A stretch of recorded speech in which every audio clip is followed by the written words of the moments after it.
और अब बात जिहादी ब्रिगेड की। धर्म के नाम पर देश को बांटने की जिहादी ब्रिगेड की साजिश की जांच का दायरा जैसे जैसे बढ़ रहा है, कई सनसनीखेज खुलासे हो रहे हैं। पटना के फुलवारी शरीफ से गिरफ्तार मरगूब अहमद दानिश उर्फ ताहिर को लेकर बेहद सनसनीखेज खुलासा हुआ है। ताहिर के मोबाइल में साजिशों के तार पाकिस्तान से लेकर बांग्लादेश के कट्टरपंथियों तक से जुड़ते जा रहे हैं। गजवाए हिंद को लेकर पटना से पाकिस्तान वाया बांग्लादेश तक देश के खिलाफ खौफनाक साजिशों को परत दर परत खोलती ये सुपर एक्सक्लूसिव रिपोर्ट देखिए।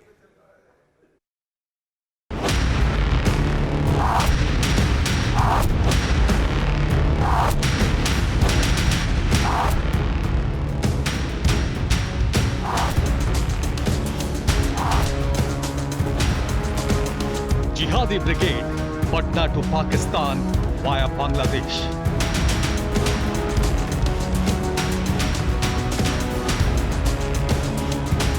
सात पन्नों में साजिश का जिहादी प्लान एक्सपोज्ड।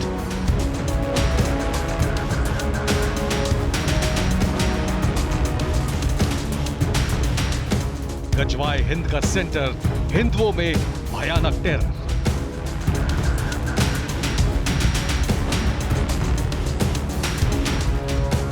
जाति के नाम पर देश को बांटने की जिहादी चाल थी। मुस्लिमों को गुमराह कर हिंदुओं के खिलाफ भड़काने का प्लान था। स्लीपर सेल के जरिए मुस्लिम राष्ट्र बनाने का षड्यंत्र रचा जा रहा था। पटना के फुलवारी शरीफ की जिहादी गैंग को लेकर जैसे जैसे जांच का दायरा बढ़ रहा है, चौंकाने वाले खुलासे हो रहे हैं। पीएफआई का मिशन 2047 हो या फिर गजवाए हिंद का मिशन 2023, इन दोनों ही मामलों में हर रोज नए नए खुलासे हो रहे हैं। भले ही पुलिस इन दोनों मामलों को अलग अलग देख रही हो, लेकिन ये दोनों मामले कहीं ना कहीं आपस में गडमगड हैं, क्योंकि एक मामले के खुलासे के बाद से ही पूछताछ के क्रम में दूसरे मामले का यानी कि गजवाए हिंद का खुलासा होता है। दोनों अपने आप में बेहद खौफनाक है। पटना के फुलवारी शरीफ से पीएफआई के संदिग्धों को लेकर जो हकीकत सामने आ रही है, उसके तार पाकिस्तान से लेकर बांग्लादेश के दहशतगर्द जमातों से जुड़ते नजर आ रहे हैं। गिरफ्तार संदिग्ध मरगूब अहमद दानिश उर्फ ताहिर के मोबाइल फोन के सीक्रेट में देश के खिलाफ पूरी साजिश की हर डिटेल मौजूद है।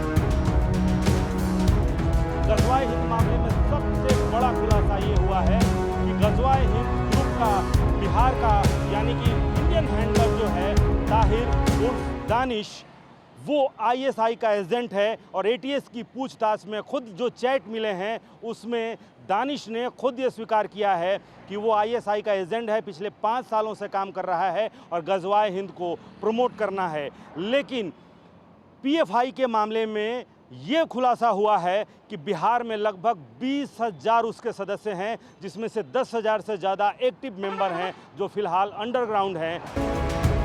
पीएफआई और एसडीपीआई के संदिग्धों ने जाति के नाम पर देश को बांटने की साजिश रची और देश को 2047 तक गजवाए हिंद बनाने का पूरा रोड मैप तैयार किया था। गिरफ्तार संदिग्ध अहमद दानिश उर्फ ताहिर मूल रूप से गया जिले के बिधो शरीफ का रहने वाला है। इनके परिवार के कुछ लोग पाकिस्तान के कराची में भी बसे हुए हैं। तफ्तीश में खुलासा हुआ है कि सोशल मीडिया में गजवाए हिंद के नाम से व्हाट्सएप ग्रुप बनाया गया था।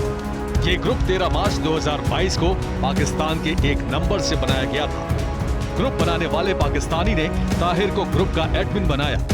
गजवाए हिंद नाम से इस ग्रुप के 181 सदस्य हैं, जिसमें मुख्य रूप से पाकिस्तान, भारत, यमन और अन्य इस्लामिक देश के लोग हैं। इस ग्रुप के सदस्यों में एक नाम पाकिस्तान आर्मी के नाम से भी सेव है। जांच में यह भी खुलासा हुआ है कि ताहिर 2016 से ही व्हाट्सएप, ईमेल और फेसबुक के माध्यम से पाकिस्तान और बांग्लादेश की कट्टरपंथी जमातों के संपर्क में था। पुलिस के मुताबिक ताहिर पाकिस्तान की जहरीली जमात तहरीक लब्बैक पाकिस्तान से भी जुड़ा है।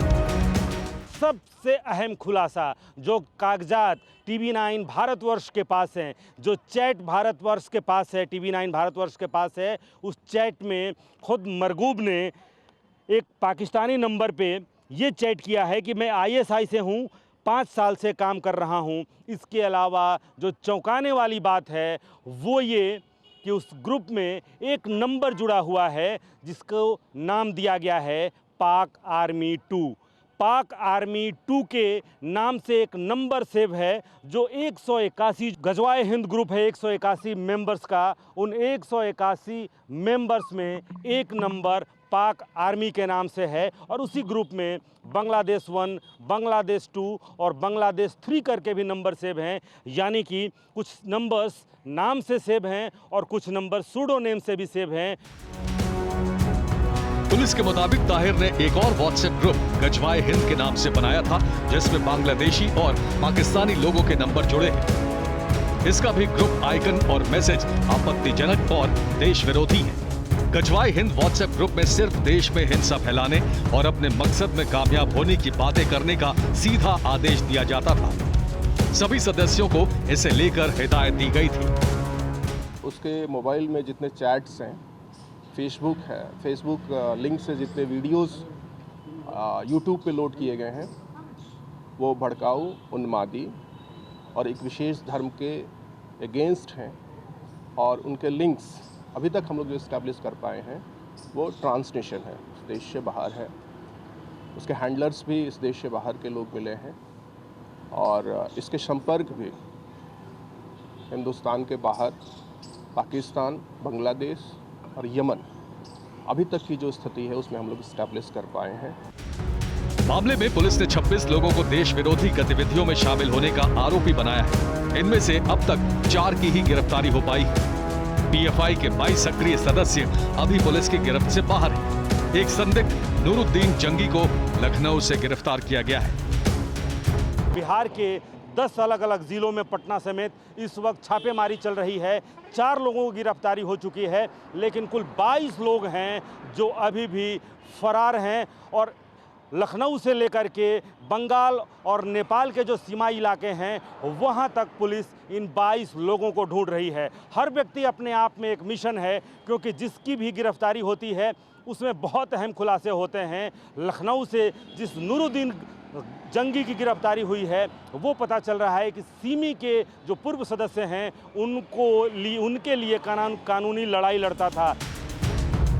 मरगूब अहमद दानिश उर्फ तारिक की गजवाए हिंद से जुड़े होने का खुलासा होने के बाद से ही पटना के फुलवारी शरीफ में हड़कंप है। जैसे जैसे जांच का दायरा बढ़ रहा है, जिहादी गैंग का हलक सूख रहा है। चाय की दुकान से लेकर चौक चौराहों तक मरगूब की कारस्तानी की ही चर्चाएं हो रही हैं। पटना के ताहिर के तार पाकिस्तान के उन्हीं दहशतगर्द जमातों से जुड़े हुए हैं जिन्होंने जिन्ना के मुल्क को हिंदुओं के लिए नरकिस्तान बना दिया है। और अब यही हाल पूर्व वाले पड़ोसी का भी होने वाला है। ऐसा हम क्यों कह रहे हैं, आप देखिए।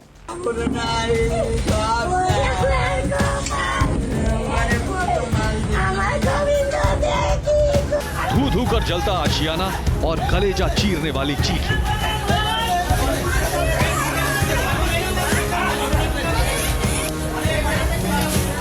ये उसी मुल्क के हालात हैं जो लाखों हिंदुस्तानियों की कुर्बानी से वजूद में आया था, लेकिन कट्टरपंथियों ने बांग्लादेश की बर्बादी की तारीख मुकर्रर कर दी है।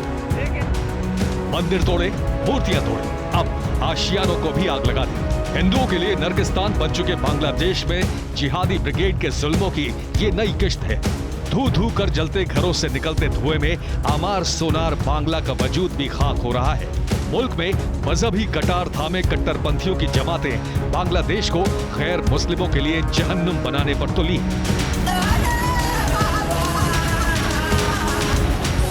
बांग्लादेश में ये बवाल क्यों हुआ? हसीना का देश हिंदुओं के लिए नर्क क्यों बना, ये जानते हैं।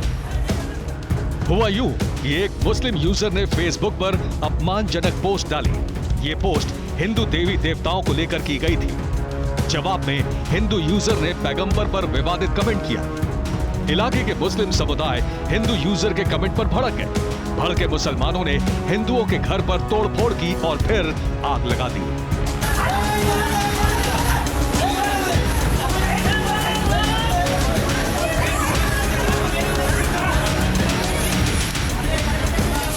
पुलिस ने आरोपी लड़के को गिरफ्तार कर लिया है। लड़के के पिता को भी जेल भेज दिया है। पुलिस ये भी कह रही है कि अब सब नॉर्मल है, लेकिन ये पहला मामला नहीं है जब बांग्लादेश में हिंदुओं के खिलाफ हिंसा सामने आई हो।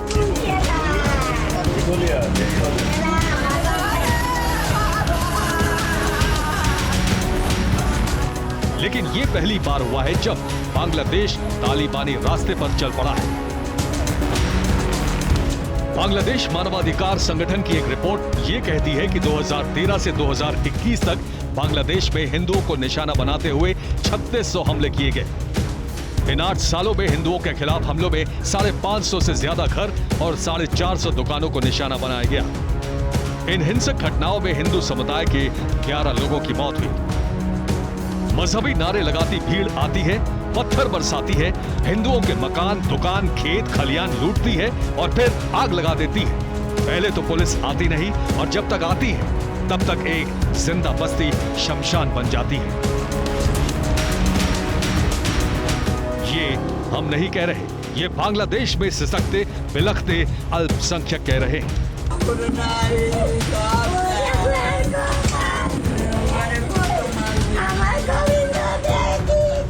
यही वजह है कि जिन्ना के मुल्क की तरह ही मुजीबुर रहमान के देश में भी अल्पसंख्यक छलनी में से रेत की तरह छनते जा रहे हैं।